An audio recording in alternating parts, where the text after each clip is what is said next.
Hi everyone and welcome back to the Weekly Phoenix. I'm Vaynant, I'm here with Shemaine and Arlu and we are Phoenix Paranormal. So we've had a lot of... damn it.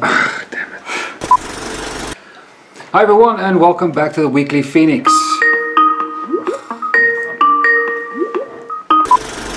This week we're going to do a little bit of a deep dive into... Hi everyone and welcome back... Hi everyone and welcome back to the Weekly Phoenix. Hi everyone and welcome back to the Weekly Phoenix. Recently we have but before we get started,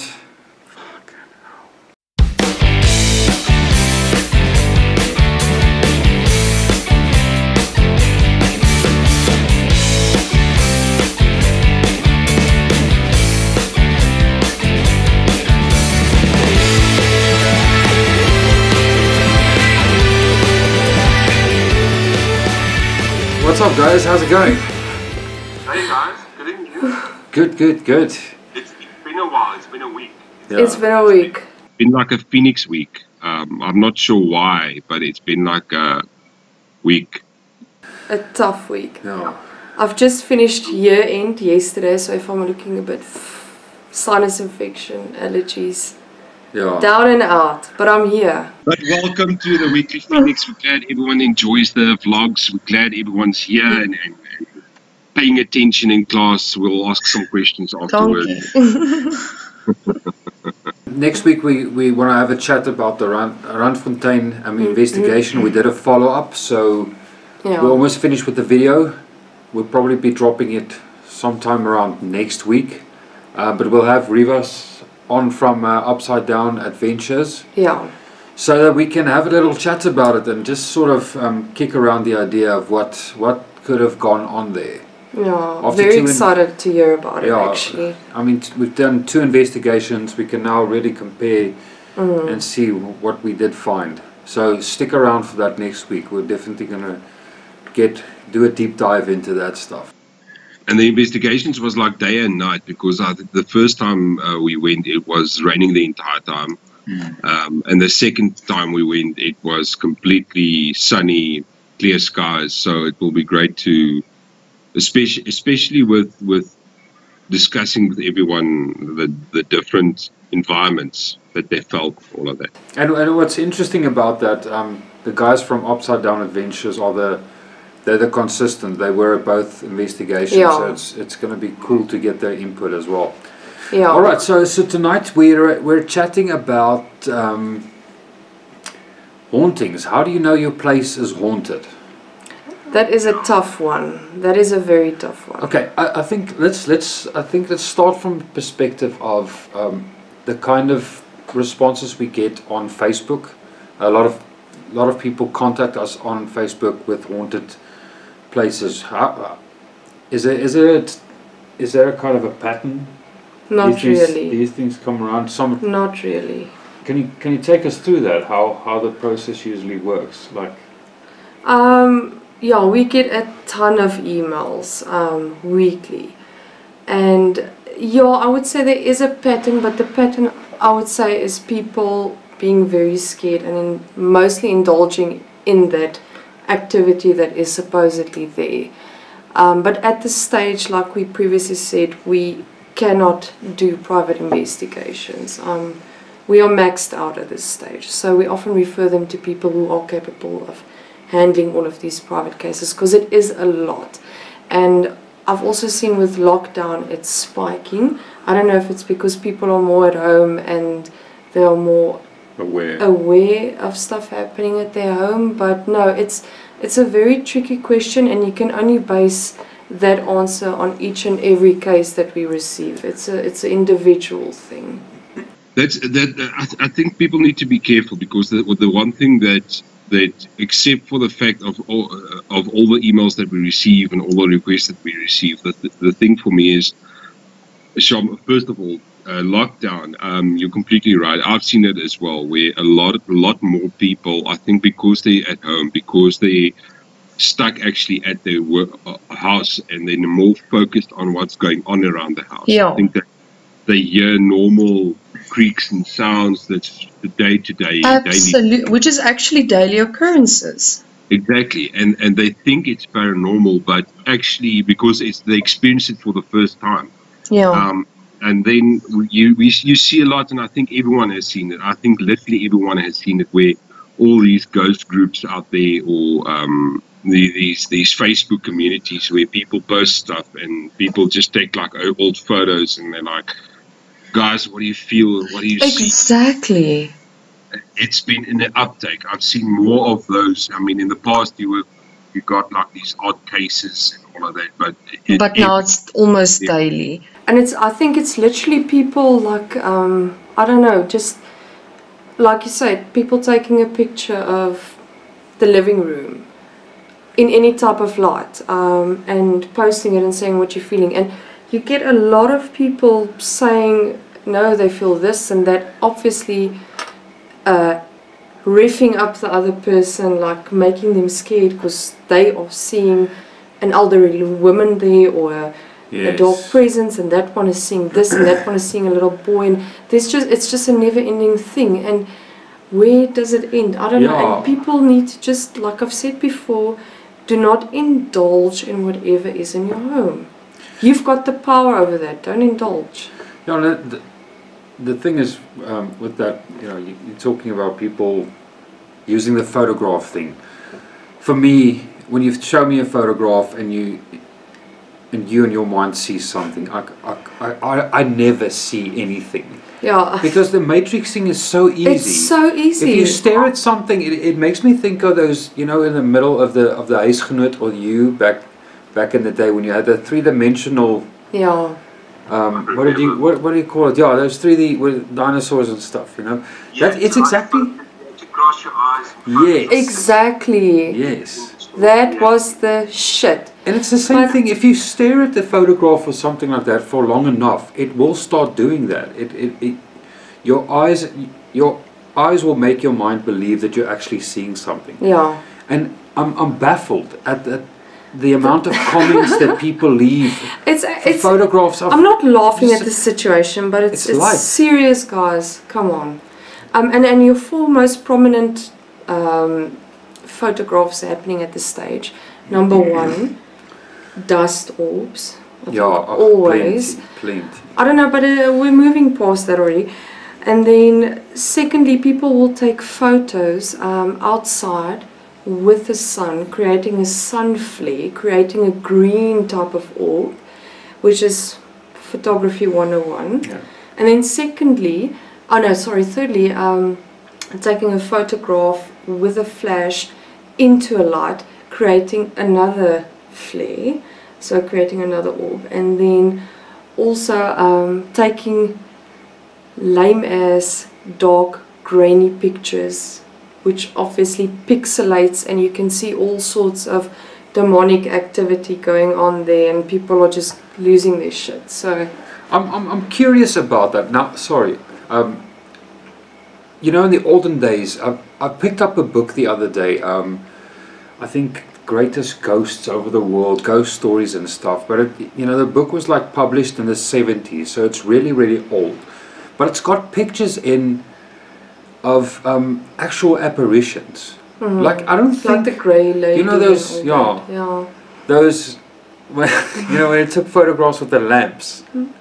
Yeah, but that was seance, Victorian era shit. That. Yeah, I don't know. Sure. But the thing is, I don't think digital cameras are even capable of catching apparitions. Digital cameras, but basically, it is capable of taking apparitions if the apparition is willing to show itself. Yes. The digital camera literally like opens its lens, and it basically takes the light that it sees in front of it, and it basically just captures that on a special CMOS sensor that digitizes the image. So I think it is possible for that to happen, but not like I know exactly what you're talking about, and it's called spirit photography. But yes, ectoplasm shit, man. But Yeah, it was eventually told. It was eventually found out that the guy who took the pictures, or not maybe all of them, but some of it was fake. There's a certain technique when you develop I read about that, yeah. when you develop actual film, where you can basically take another picture of someone and overimpose the two pictures, and it looks like this faded ghost. That one. Yeah. I mean, it's an old school trick that you can do digitally. I mean, with all the apps out these days, you can, and I mean, some of the apps out there are legit. Like, and even I'm like, yo, this. I'm not sure whether this is real or fake, but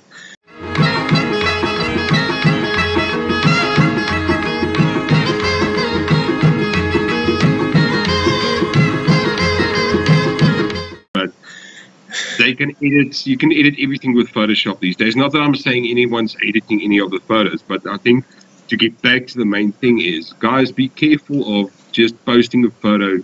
If you're going to post something for comment, make sure that logical reasoning go through Prevails. Always. And we are not like ons sê julle nie sleg nie. Because you obviously believe what you believe when you see all of these things, and you're probably seeing it, but just let your logic prevail. I don't know.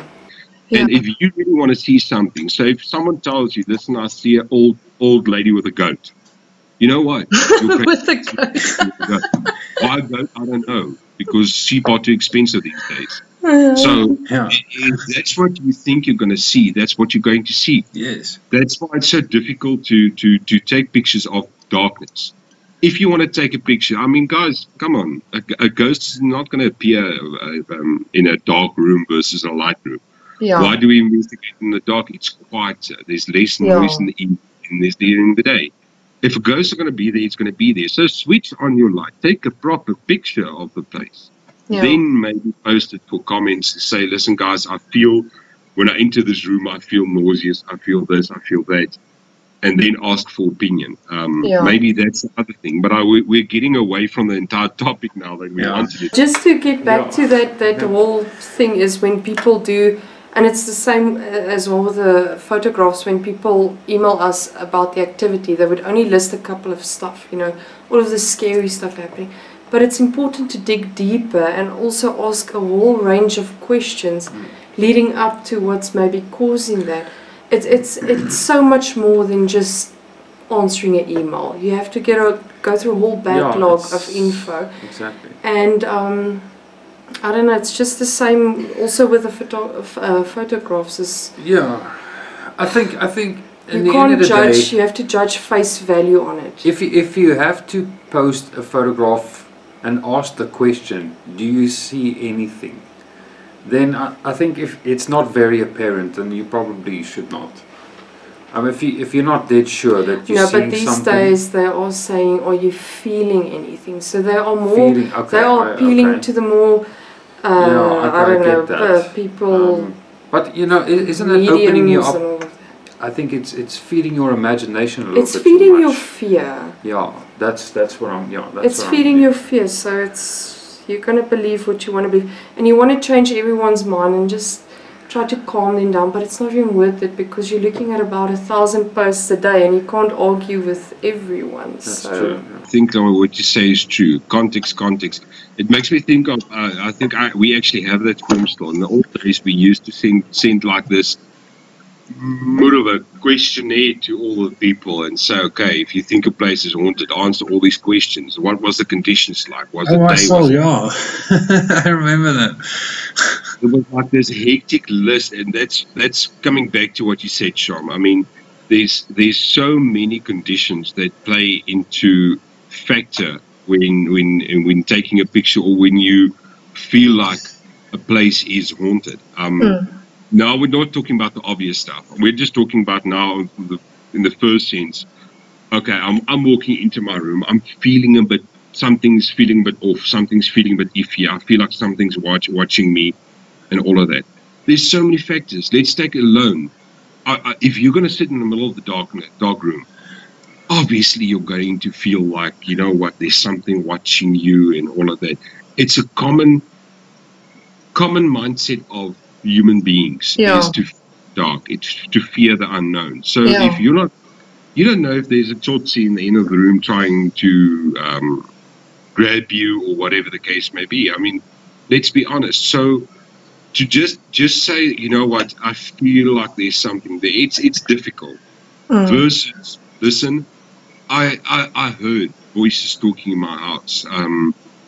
A stupid example, not like we have a lot. We got it once or twice before, but there's a light that keeps on flickering at a certain time of the day, or there's certain conditions that happen that I smell sulfur, or I can feel when I walk into the room, I feel oppressed, I feel depressed, or whatever the case may be, or I saw something. There's so many different kinds of hauntings, if I can put it like that. So, A lot of different. You need to take it into perspective. Don't just jump on the bandwagon and say, okay, I feel there's something there. Sorry, I have to address this as well. I'm not a psychic. I'm not a medium. Hy's Arno.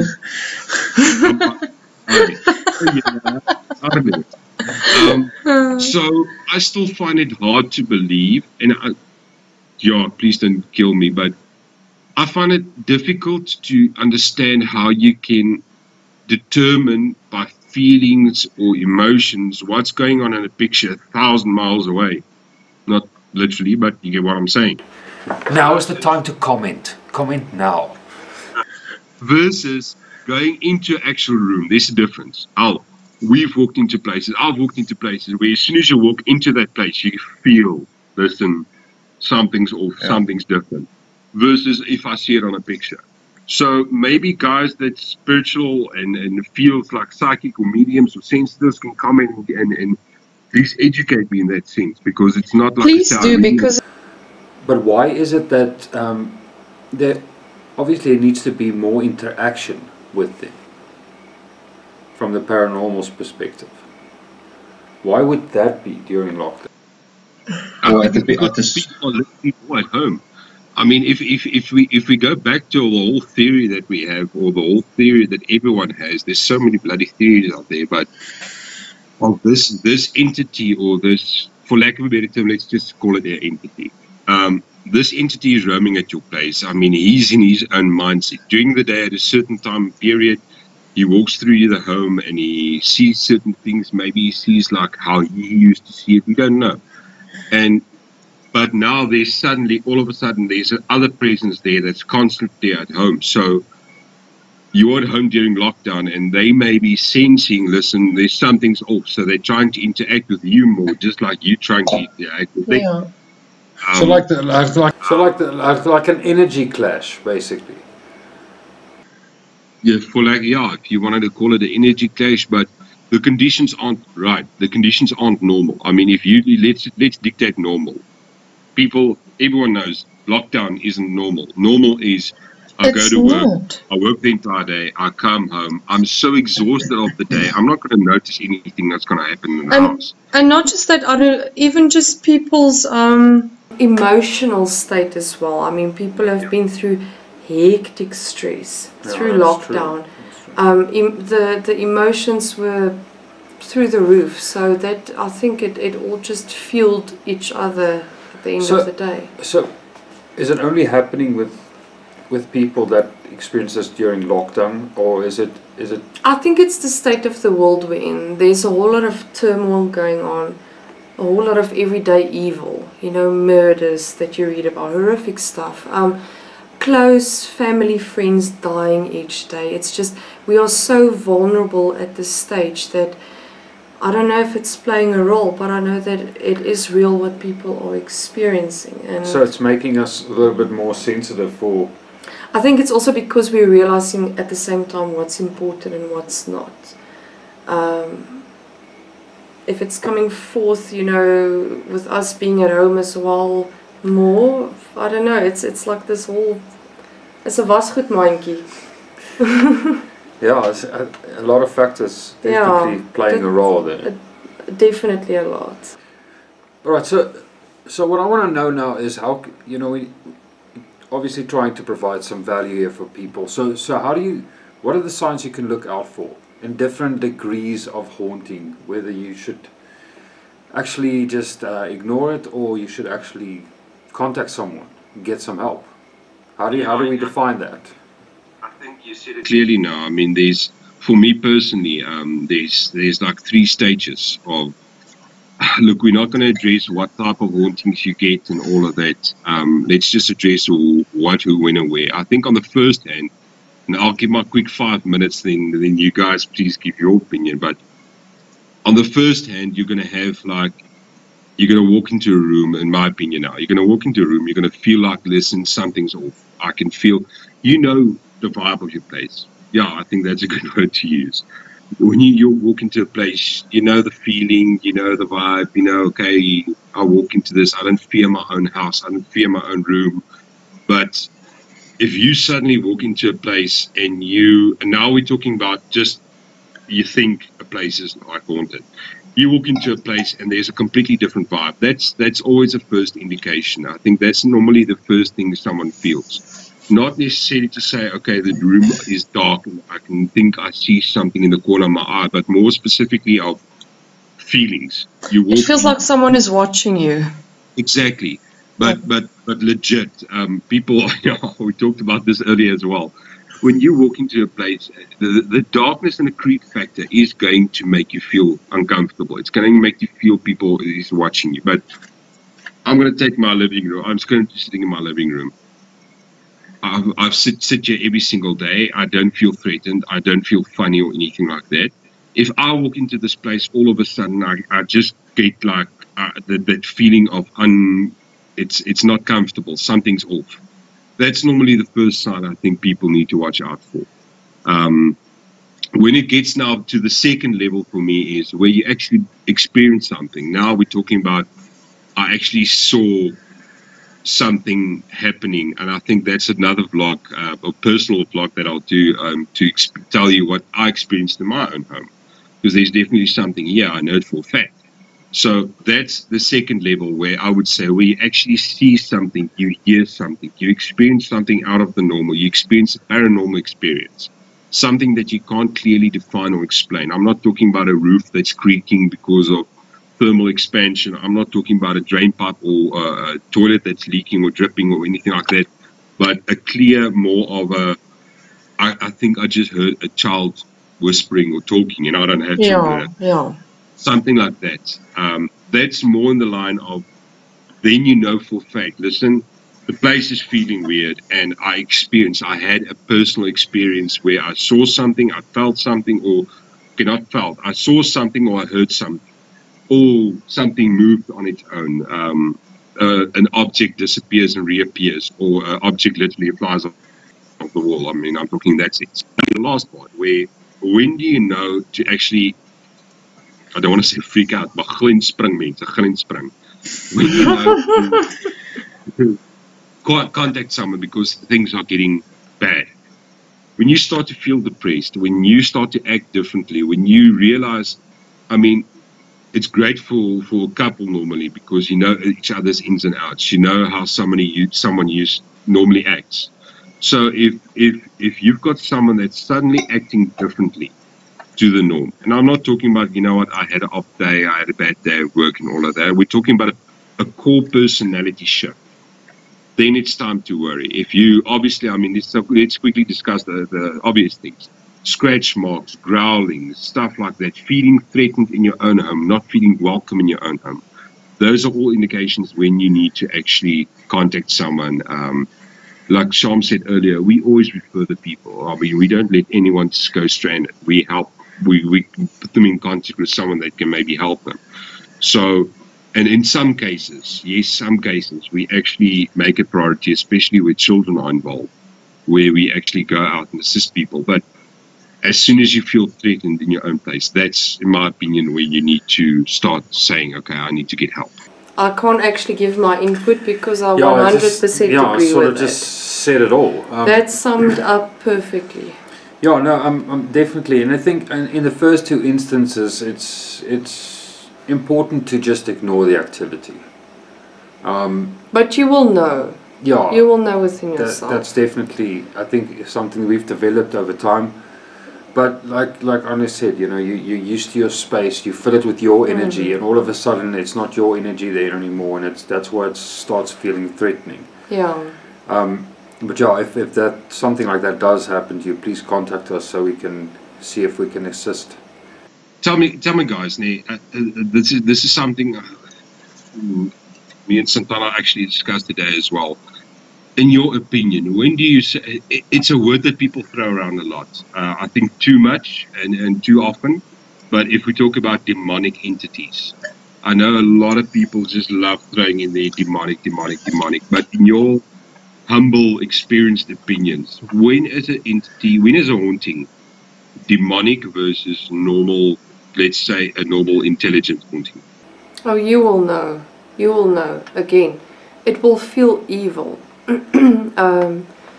It will be associated with growling, scratches, like you said, oppression, depression. Yeah. Like you said, thoughts that are not your own. I think. Behavioral pattern changes. The thing is, it happens it happens gradually. It does happen because it breaks you down to get to very, that very stage. slowly. Yeah. Because, you know, obviously, I always feel that the end goal is to get you to harm yourself. If something like that attaches to you. Yeah, it's something that's actually very. I think it's more common than we think. I'm personally of the opinion that, you know, a lot of suicides have to do with things like that. Getting very strong, you know, very strong attachments, or they get stronger as the years pass, and they sort of just break you down to get you to a point where you just don't want to live anymore. Which I think is, you know, it's in my head it's a valid argument, because, you know, it's if you keep on falling into that Pattern. pattern, you know, they get a hold of you, and you give them strength with negativity and stuff like that. So I think it's something that really happens over a long period of time. And as you said, Arlene, you know, if people that know you well starts to detect a change in your behavior, it's time to get serious about it. Yeah, but maybe they will just like say it's depression, go get some help or something. You know, Will anyone ever know until it's too late? But that's why I talked about specifically your core personality. I mean, yes, you know what, people's habits change. I mean, we talked about COVID earlier, and during COVID, your personal, your habits, your routines, you adapt to the different circumstances. But I mean, if you take your core personality, let's say, for example, you're a very loving person, you don't use your temper fast and all of that, and all of a sudden, like this, you start seeing that this person is starting to get aggressive. And Yes. I know we're talking about over a longer period of time, but I'm not talking about that long. We're not talking about now months and months and all of that. We're talking about over a period of days. We would normally see differences in the core personality, where your core personality shifts from a loving person to aggressive person, from a happy-go-lucky person and to a very melodramatic, negative person. Look, I think it's important to also state that this is all theory. I think there's no one that literally wrote a book. Okay, there is people that wrote books on this, but no one can for fact say, you know what, because of A, B, and C, this is what happens. We've heard all stories. We've heard that you can find insects that are dead and unexplained. The polio bee. But unexplained, like everything's just dying in the area, and they didn't just doom. But also sulfur. I know that's also a thing that's doing the rounds on the internet, to say that sulfur, the smell of battery acid, it has No, to it's not that. it's more like rotten egg. It's Like rotting it's flesh. not more like that. It is also because at Rotsel we had battery acid, but at that property real estate investigation, Oh yes, yeah.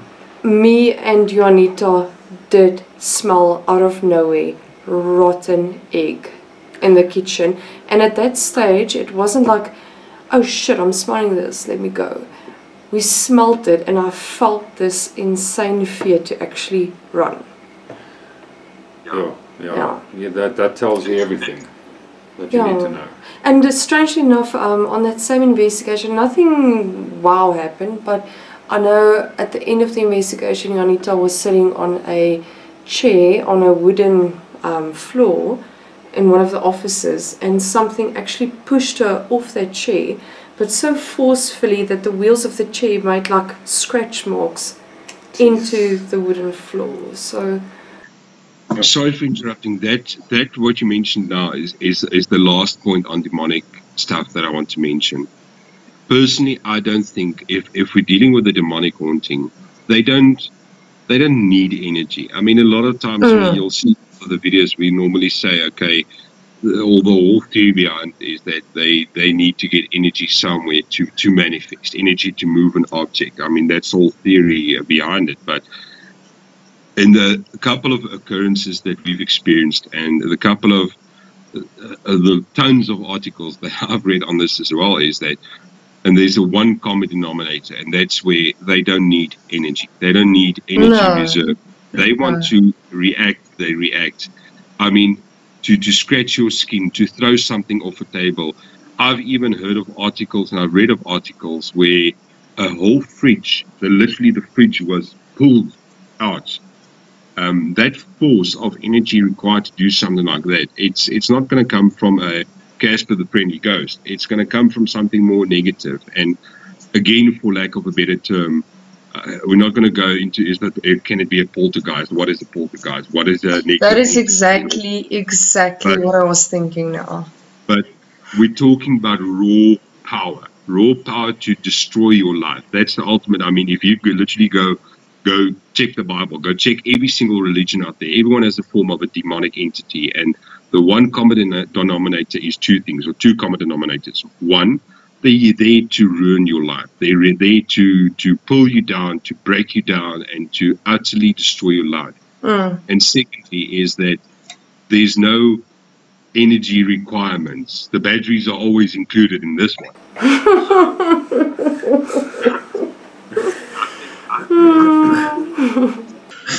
On that note, guys, thank you for thank you for everyone that's watching this video. Guys, please subscribe. We're watching those guys. We're watching you, eh? Who's watching? Subscribe to our channel, like our video. Talking to you, Henry. During COVID, depression is a real bad thing. We talked about suicide, but on a serious note, if you guys feel depressed, if anyone feels down, talk to someone. Don't just let it be. Don't just think you're going to get through it. It's a pit. You're going to climb out of it and all of that. Talk to someone. Talk to a friend. Hell, talk to, there's suicide hotlines out there. Talk to us. Talk to anyone. Just talk. Don't keep it in. But Sean, Wynand, it's been awesome as always. Thank you so much for this wonderful vlog. We're going to expand a bit. Guys, comment below. Please tell us if you like this. Do you guys want me to shut up more and let Wynand and Shamaine speak? Do I need to talk? Oh, wait. Ons weekly get to know the Phoenix.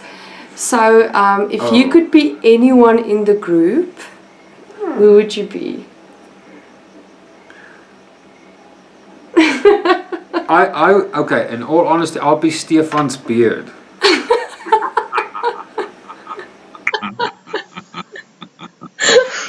I'll pick Stefan as well. I just want the talk time. A new perspective on life. Yeah. Who would you be? Arnie's Roy Takkies, because that shit has seen some miles, people. Oh, I've got to put a picture. We're going to put a picture in. Those Takkies, die takker, has travelled with us for years, and it's been. And now we'd walk 500 miles. Long time now. Because I don't have the Roy Takkies anymore. The Roy Takkies are dead. They literally fell apart. That's how many miles. I think they saw some demonic activity and just decided those Takkies are haunted. I think from all the hospital Residual floors, energy wat hy so daai tekkies loops op die residual energy. mental asylum tiles and I think those tekkies. Hospitals and Okay. My last thought before I forget, guys. You said it before, I'm going to say it again. We do this out of our own pockets. We don't get paid for anything that we do. We do it for free and we'll never ask money for it. But we've got a new funding page, a GoFundMe, so we'll post the link as well. We'll put it in the video. So if you can and if you want to, please donate. And those funds are used to buy AAA batteries for the equipment and travel expenses to go to these locations and just to keep this going. Yeah, But absolutely. Out. Cheers, guys. See you next week. Bye.